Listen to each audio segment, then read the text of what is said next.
Kaže, sekretarica Islamske zajednice u Australiji.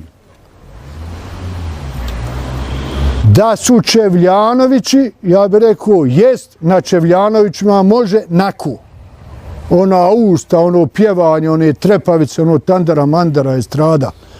Ali da bude sekretarica u Islamskoj zajednici naku, meni to nešto nije u redu. I onda će se javiti doktor Hasan Alijagić,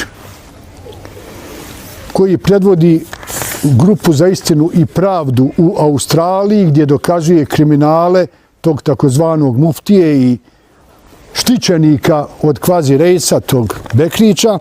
I doktor Hasan Alijagić kaže, to je osoba koja je stavila svoj potpis na tužbu protiv povjerenika Islamske zajednice Sidney.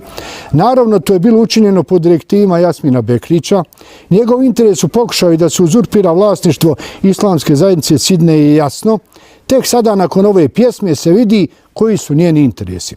A Dževad Harambašić će napisati, sekretarica Islamske zajednice u Sidneju, Gđa Aida Jozić Hadžić je javna osoba, jer kao sekretarica obavlja javni posao u zajednici prema moralnom kodeksu u islamu javnog posla kojeg Aida obnaša, ona treba da se javno i ponaša po islamskom kodeksu. Piše Dževad Harambašić. A sad mi idemo da vidite dokle je zglajzala Islamska zajednica.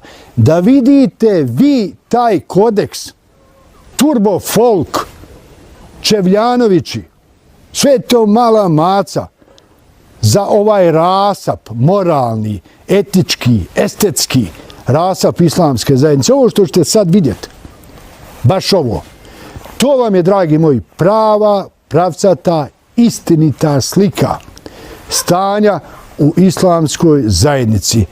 Dede Hanuma nam prouči to što si naučila. Kad zima dođe i padne sneg, pahulje bele prekriju breg, i kad selom zavlada tama, pred kućom tebe čekat ću.